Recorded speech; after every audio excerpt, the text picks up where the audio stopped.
بسم الله الرحمن الرحيم. الحمد لله رب العالمين، والصلاة والسلام على سيدنا وحبيبنا ونور أبصارنا محمد وعلى آله وأصحابه أجمعين.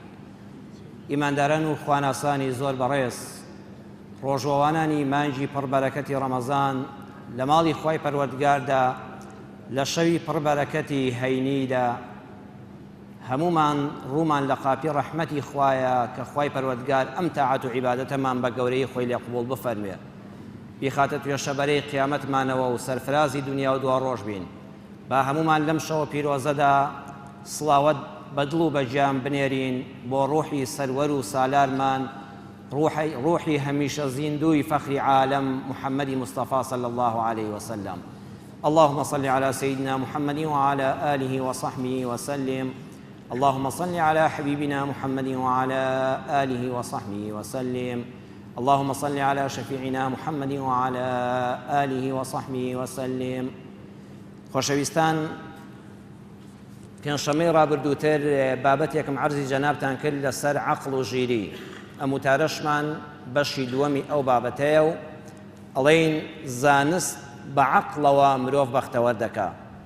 زانست وەختێک بە نرخە کە عەقڵی ئینسان لەگەڵ یابێ و بە هەردووچیان علم لەگەڵ عەقڵە ئینسان بەختەوەر دەکا. بۆی ئینسان حەق وایە هەمیشە دوعا بۆ خۆی بۆ ماڵ و منداڵی بکە، بڵێ خوایە علمم زیادکەی لەگەڵ علمەکەشە عەقڵێکم پێ ببەخشی کە بتوانم سوود بە خۆم و بە خەڵک بگەێنم.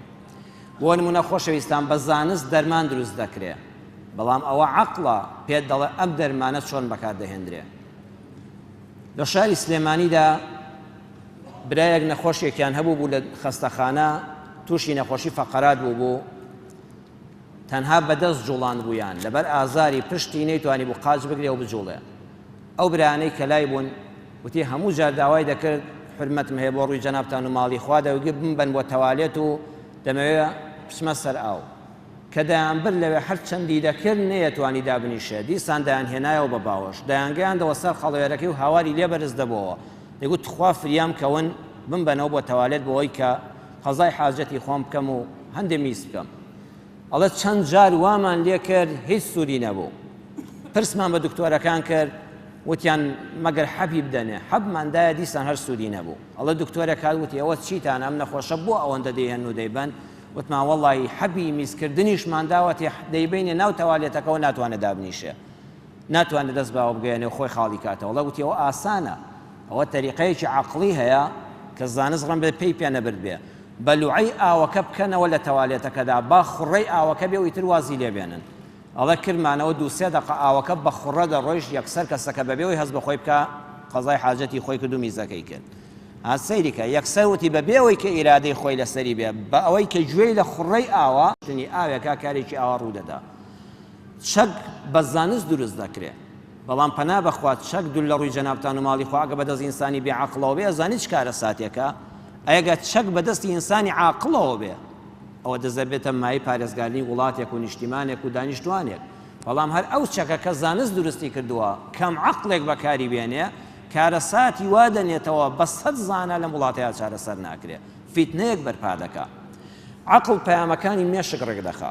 بۆ نمونە ئینسان لە کاتی تووڕەیدا مێشک ئیعازت دەداتێ ئەڵێ ئەم شتە بە فڵان کەس کێشە، بەڵام عەقڵ و ژیری پێت دەڵێن مەکە، ئەوە نەدامەتین لە دوایە، سەبر بگرە، ئارام بگرە، ڕقەکەت خاڵی مەکەوە، قسەکە مەکە، جوێنەکە مەدە، تەڵاقەکە مەخۆ، ژنەکەت دواز لێ مەهێنە.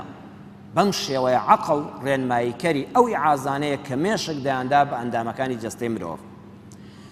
هەندێک زانیاری بۆ جەنابتان لە ڕووی زانستیەوە لەسەر مێشک. مێشکی نێرینە، مێشکی پیاو 1365 غرامە، یعنی تقریباً بەو نزیکیە.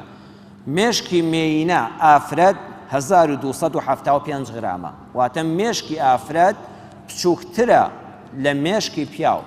بەڵام ئەمە مانای ئەوە نییە ئافرەت کەم عەقڵتر بێ لە پیاو لەبەرەوەی مێشکی بچووکترە.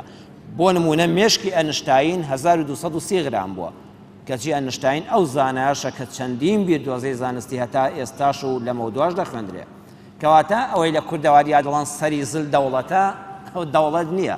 جاری وایە کابرا سەریشی زۆر زلە و عەقڵێکی کەمی تێدایە، جاری وایە سەرەکەش بچووکە عەقڵێکی زۆریش تێدایە. لەبەرەوە ئەوە نابێتە بەڵگەی ئەوەی زۆر کەس جاریوان مامۆستای ئاینیم بینیوە دەڵێ ئەوە ئافرەتان ناقص العەقڵن چونکە لە ڕووی عیلمیەوە مێشکیان بچووکترە. نەخێر، سەری گەورە و سەری بچووک و مێشکی گەورە پەیوەندی بە عەقڵەوە نییە. عەقڵ مەوهیبەیەکە، دیاریەکە، خۆی گەورە دەیدا بە کۆمەڵە خەڵک، بەڵام بە حیکمەتی خۆی هەندێک خەڵک دیارە پێیان هەڵ ناگیرێ نیانە. العقل السليم في الجسم السليم، زانایان فەرموویانە عەقڵی پاک و خاوێن و سەلامەت لە جەستەی سەلامەتدایە. یعنی هەمیشە ئینسان وریای جەستەی خۆت بێ. خۆشەویستان، حتا جەستەت ساغ بێ عەقڵیش سەلامەتە. ئەمە ئەوەشمان پێ دەڵێ ئەگەر لە ماڵەکەتدا نەخۆشێک هەبوو، دەردەدارێک هەبوو، لەش بە ئازارێک هەبوو، لە تاوی لەشی خۆی ڕەفتارێکی نوان قسەیەکی کرد کە تۆ بەدڵن نەبوو تەحەمولی بکە، مەڵە دەبوو ئەو قسەیان نەکردایە. چونکە ئینسان کە جەستەی نەخۆش کەوت عەقڵیشی باش کار ناکە. هەموو ئەو ماڵانی کە نەخۆشتان هەیە تەحەمولی نەخۆشەکە بکەن لەبەر خاتی نەخۆشیەکەی. قسەی کرد، قسەی بەرزونزمی کرد، بۆ نمونەیەکی شەکرەیەتی هەر لە خۆیەوە تووڕە دەبێت. ئەبێت تۆ بزانی ئەم عەقڵە بەهۆی تێکچوونی جەستەوە زەرەری پێگەیشتووە، لەبەر خاتری خوا تەحەمولی بکە، لێبوردە بە بەرامبەری. وا مەزانە وەکو عەقڵ تەواوێک ڕەفتاری لەگەڵا بکەیش. هەر ئەوانەی کەوا شێتن عەقڵیان نوقسانی بەسەرا نایە. هەموو نەخۆشیێکی ئێمە بەڕێزان، نەخۆشی جگەر، نەخۆشی گورچیلە، ئەوانەی کلییان گورچیلەیان داوسەیە، سوبحان الله یەکسەر ڕەفتاری عەقڵیان کەم دەبێتەوە. لەبەرەوە دەبێت زۆر ئاگامان لێبێ، هەم جەستەی خۆمان سەلامەت ڕاگرین، هەم بەزەییمان بەو کەسانە دابێتەوە کە بەهۆی نەخۆشیەوە تووشی لە دەستدانی بەشێک لە عەقڵ بوون. مێشکی مرۆڤ 4 خولەک تا 6 خولەک بەبێ ئۆکسجین دەژیا. دوای ئەوەی ئۆکسجینی بۆ نەچوو لە شوێنی خۆی وردە وردە دەست بە مردن دەکا. بۆی ئینسان یەکێ لەو شتانی عەقڵی پێ زیاد دەبێ جەوی پاک و خاوێنە. لەو شوێنانەی کەوا جەو پاک و خاوێنە، هەوا پاکە، ئینسان مێشکی کاراتر دەبێ، بە مانایەکی تر عەقڵی فراوانتر دەبێ. ناپلیۆن دەڵێ لە دنیادا 2 هێز هەیە، هێزی شمشێر و چەک لەگەڵ هێزی عەقڵ و ژیری. ئەو کابرایە کە سەرکردەیەکی عەسکەری فەڕەنسی بووە، ئەڵێ لە ڕۆژگارێکدا خەڵک بە چاوی خۆیان دەبینن هێزی عەقڵ و ژیری بەسەر هێزی چەک و شمشێرە زاڵ دەبێت. هەمیشە ئەوانەی کەوا لایەنگری عەقڵین کاری فکری دەکەن زۆرتر لە کۆمەڵگادا بەقایان هەیە لەو کەسانەی کە بڕوایان بە شمشێر و بە چەک هەیە. ئیمامی عەلی ڕەزا و ڕەحمەتی خوای لێبێ فەرموویەتی ئینسانی عاقڵ کەسێکە شتێک ناڵێ کە نایزانێ، شتێک کە نەتزانی. بۆ نمونە من کەسێک بەناو مامۆستایەکی ئاینیم پرسیارێکم لێکرا، جوانترین قسە کە نەمزانی بڵم کاکە بەخوا نایزانم. مەڵێ عەیبە مادام ناوی مەلام لەسەرە پێی دەشکێم. نەخێر، ئینسانی عاقڵ شتێک نەیزانی دەڵێ نایزانم. جا دکتۆرێکیش بۆ نمونە نەخۆشێک دەچێتەوە لای ئەم وڵاتەی ئێمە بەوە وێران بوو کە دەچێت لای دکتۆرێک پێ عەیبە وڵە کاکە من نایزانم، یان دکتۆرێکی لە من زاناتر هەیە، یان پسپۆڕیم نییە، قەیچێ کاخۆ من شەر نێ دکتۆر بم، هێشتا نەگەیشتومە ئەو زانستە، بچۆ بە لای دکتۆرێکی تر با پارەی عەیادەکەت بدەمەوە بۆ خۆیان من کارم لەمە دەرناچێت. یەکسەر قەڵەمەکەی دەردێنێ و لەگەڵ ڕێزمدا هێندێ دەرمان بۆ دەنووسێ. ئینسانی عاقڵ ئەوەیە شتێک نەیزانی پێی عەیب نییە، ئەڵێ براینە بەخوا من ئەمە نازانم، خوشکەکەم ئەمە نازانم. ئینسانی عاقڵ ئەو کەسەشە هەموو شتێک ناڵێ کە دەیزانێ. ئەو دوو قسەیە زۆر جوانە، قسەی ئیمامی عەلی هەزار ڕەحمەتی خوای لێبێ. فەرمووی ئینسانی عاقڵ شتێک نایزانێ نایڵێ، ئینسانی عاقڵ ئەوەیە هەموو شتێک کە زانیشی نایڵێ بە خەڵک. شەرنی ئەوەی کەوا هەمووی ڕاست بێ و تۆ بیزانی لە یەک دەرفەتە بە میللەتەکەی خۆتی بڵێ. بۆ نمونە مەولەوی شاعیری ئێمە، مەولەوی تاوەگۆزی هەزار ڕەحمەت لە گۆڕی بێ، کاتی خۆی کابرایەک لێی دەپرسێ ئەرێ مامۆستا مەولەوی وەلەضالین ئامینیشی لەگەڵە؟ دەفەرمێ بەڵێ. هەرەوە دەبێت لە فاتیحەدا کە کەوتووە وەلەضالین بڵێ ئامین. مامۆستایەکی وەکو مامۆستا بەڕێزانە دەفەرمێ جەنابی مەولەوی کوڕە وەڵا لەگەڵی نییە، ئەوە لە وەلەضالینە سوڕەتی فاتیحا کۆتایی پێ. دەڵێ کاکە لێی گەڕێ خۆ منیش وەک تۆ ئەزانم، بەس بەبیللاهی پێی بڵێ وەلە ئامینی لەگەڵ نییە بەیانی وەلەضالینیشی پێوە دەخوا. لێی گەڕێ وردەوە لە فاتیحا دوو دێڕی لێ نامێنێتەوە. ئەوە وردەوە لێی کەم دەبێتەوە. بۆ نمونە ئێستا سوڕەتی فاتیحا لە وڵاتی ئێمەدا قەدیمیەکانی ئێمەش خواگەیان لەو مەسەلانە هەبووە بسم الله ئایەتێکە لە سوڕەتی فاتیحایان ئایەتێک نییە، بەڵام هەم مەلای کورد چەند عاقڵ بوون، هەمیشە بسم اللهکەیان خوێندووە، وای لێدێ ئەلحەمدولillahکەش پێوە دەخوا. لەبەرەوە جاری وایە ئەمە عەقڵ و ژیری مەلای گەورەی کوردە یعنی ئێمەوە نەزانین کابرا لە سعودی شتێکی هێناوە مەلایەکی گەورەی کورد لە کوردستان ئاگای لێ نەبووە هەمیشە مەلای کورد لە مەلای سعودی و ئیماراتی و کوێتی و ئەوانە زیرەکتر بووە بەڵام عەقڵی بەوە شکاوە هەموو شتێکی زانستی شەر نییە بە خەڵکی بڵێ ئەزیزەکەم جاری وایە ئەو کتنە زەرەر لە خەڵکەکە دەدان نە قازانجی پێ بگەێنێ عەقڵی گەورە ڕێز لە زانا دەگرێ حرمەتم هەیە بۆ یەک بەیەکی جەنابتان و بیسەران و بینەرانی وتارە ئێمە دەبێ ودیای خۆمان بین وامان لێ هاتووە ڕێز لە زانایەک لە هونەرمەندێک کەمتر دەگیرێت لەوەی کە ڕێز لە مەسئول و کاربەدەستێک دەگیرێت دیسان حرمەتم هەیە بۆ هەرچی پلەدارێکیشە کە خزمەت بە گەل و نیشتیمانەکەمان دەکات ئاجاریان مەسئولێک بە شوێنێکا تێدەپەڕێ 50 کەس لەبەری ڕاست دەبێتەوە عالمێک زانایەک دکتۆرێک مهندیسێک هونەرمەندێک ئەخجاخۆ عالم هەر شەر نێ مەلابێ هونەرمەندێک شانۆکارێک ڕەسامێک ئەمانەش هەموو عالمن ئەمانەش هەموو ئەهلی زانستن خەڵک ئەو ڕێزەی لێ ناگرێن نمونەیەک هەر بووە لەتیفە بۆ جەنابتان بجێڕمەوە مامۆستا ئەحمەد سالار هەمووتان دەیناسن هونەرمەندێکی گەورەی کوردە لە حکومەتەکەی نەیبینینەوە 50 بە 50کەی نێوانی دوو حیزبەکە ئەو پیاوە بوو بە بریکاری وەزیر ئەو کاتێک کە بریکاری وەزیریش بوو لە کاری شانۆیی خۆیدا نەبڕابوو مامۆستا ئەحمەد سالار دەگێڕایەوە فەرمووی چوومە شوێنێکەوە بۆی تەمسیلی بکەم کە گەیشتمە بەردەرگاکە هەرچی پۆلیس بوو تەحقیق بۆ کردم کتیان بریکاری وەزیر هاتووە وەختێ چوومە سەر شانۆ من تەمسیلم دەکرد وەک خەڵکی هاتمەوە یەک پۆلیس لەبەرم هەڵنەستا و تەحقیق بۆ نەکردم کوڕە کتیان خۆ تەمسیلی دەکات خۆی تەمسیلکەرێک شانۆکارێک لە وەزیرێک موهیمترە لە وڵاتانی عاقڵمەندە داڵێ هەر بەو دەرگایەدا چوو بووم هەمووی تەحقیق بۆ دەکردم دەیانگوت جەنابی بریکاری وەزیرە هەر بەو دەرگایەدا هاتمە خوار دەرەوە هەر کەس لەبەریشم هەڵنەستا کوڕە خۆ پیاوە تەمسیلیەکە جاری وا شانۆکە گەورەترە دەرسی میلەتەکە زیاتردا دەدا لەوەی کە وەزیرێک بریکاری وەزیرێک دەیکا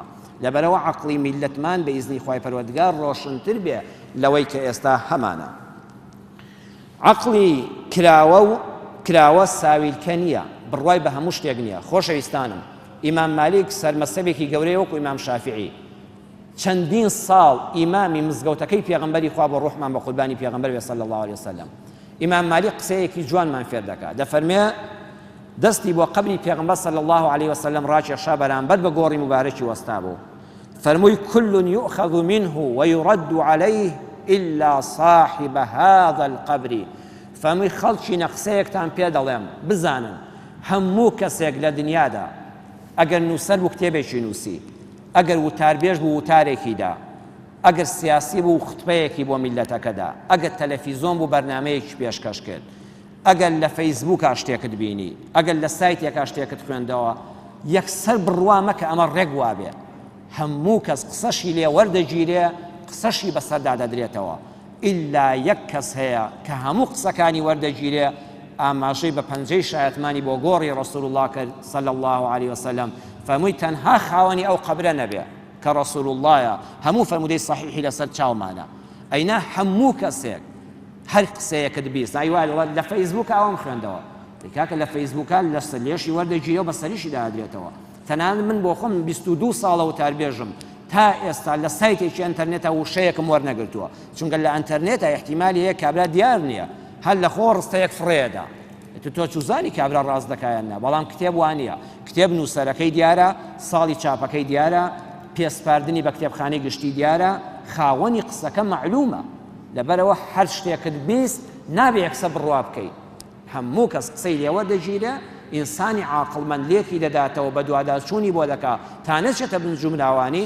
یەکسەر لە خۆ بڕواناکە یەکسەر لە خۆیەوە بڕواناکە جاری وایە ئینسان قسە لە شێتێک وەردەگرێ مامۆستا هەژاری موکریانی بە ڕەحمەت بێ ئەڵێ پێشمەرگەیەکمان هەبوو ناوی عەلی بوو خەڵکی کوردستانی ڕۆژهەڵات بوو لە کتوپڕە پیاوت فڵان کەس کوژراوە لە شەڕێکە بەرپرسێکی گەورە بوو ئەڵێ یەکسەر تێکچوو یەکسەر عەقڵی لەدەستدا و شێت بوو چونکە 40 دیناری ماڵی دنیا هەبوو 40 دینار وەکو 4 دەفتەر دۆلاری ئێستاوا بوو ئەو کاتە هەموو پارەکەی لای ئەو پیاوە بوو هیچ نووسراوێک و شایدێکیش لە بەینانە بوو وتی وەڵی تازە ماڵ و سەروەتم تیاچوو فڵان کەس کوژرا پارەکانم هەمووی ڕۆی لە تاوی پارەکانی شێت بوو عەقڵی لەدەستدا ئەڵێ بردیان بۆ لای بەناو شێخێک حرمەتم هەیە بۆ ئەو شێخانە ئێستاش لەم شاری هەولێر و سلێمانی و ئەو دەستبڕانە زۆرن ئەیبەن کابرا قامچی کاری دەکات 200 هەزاری لێ دەستێنەوە ژنوەکە لە لەشیایەتی و ئاوایە ئەڵێ بردیان بۆ لای بەناو شێخێک جەنابی شەختی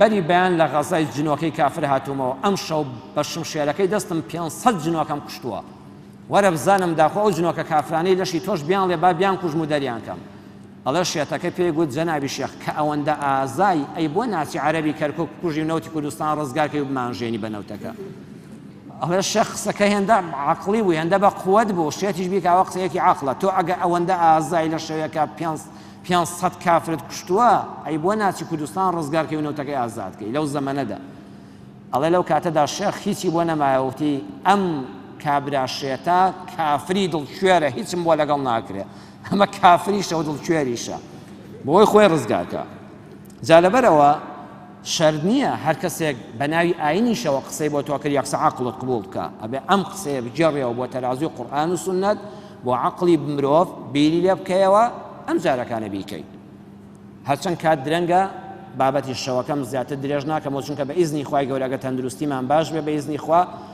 ئەم شەوانەی کە دێ هەموو شەوێ لەم مزگەوتەدا بە ئیزنی خوا وتارمان دەبێت ئەوە کەمێک لەگەڵ جەنابتاندا شەوە تاکەکان هەتا بەیانی دادەنیشین شەوەکانی تریش هەتا ئەم مەسافەیە دادەنیشین بۆ بزەی سەر لێوەکانمان لەبارەی عەقڵ و زانیاریەوە وانە زانین جاری وایە خەڵکمان خەڵەتاندووە جاری وایە خەڵکیش دەمان خەڵەتێنێ کابرایەک لە لادەی خۆمانەوە هەمومان کوڕی لادەین دێتە ناو شار سەیری باڵەخانەیەک دەکا شوقەیەک چەندین قاتە ئاوا تێڕادەمێنە و دەست دەکا بە ژماردنی خەریکە کوڵاو جامانەکەی دەکەوێتە خوارەوە ئەوەندەی ژماردووە کابرایەکی شاریش دەمێکە لە شارایە و زۆر قۆشمەچیە یەکسەر پێی دەڵێ کاکەوە خەریکی چی ئەوە فری نییە بە ئارەزووی خۆت بیبژێری دەڵێ بۆ ئەڵێ بە پارەیە هەر کەسێک چەند قات بژمێرە دەڵێ ئەوەندە پارە بدات تۆ چەند قات ژماردووە ئەڵێ بەخوا 2 قاتم ژماردووە ئەڵێ بێنە 2 دینار دەرکە ئەڵا 2 دیناری لێ دەستێنێ کابرا دەچێتەوە بۆ ماڵەوە و دەڵێ وامەزان هەر خەڵکی شار عاقڵە بەو خوایە خەڵکی شارم خەڵەتان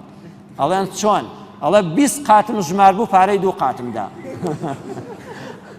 جاری واشە خەڵک پارەی بەلاشی لێستاندوین ئەوە ڕەن بێ لە مەوقیفیشا بەسەرمانە هاتبێ خوای گەورە عەقڵ و ژیریمان زیادکە تەواوکەری وتارەکەمان بۆ سپەیشە و بە ئیزن و ویستی خوای پەروەردگار ڕەحمەتی خوا لە هەموو لایەکتان بێ سوپاس بۆ ئامادەبوونتان والسلام عليكم ورحمة الله وبركاته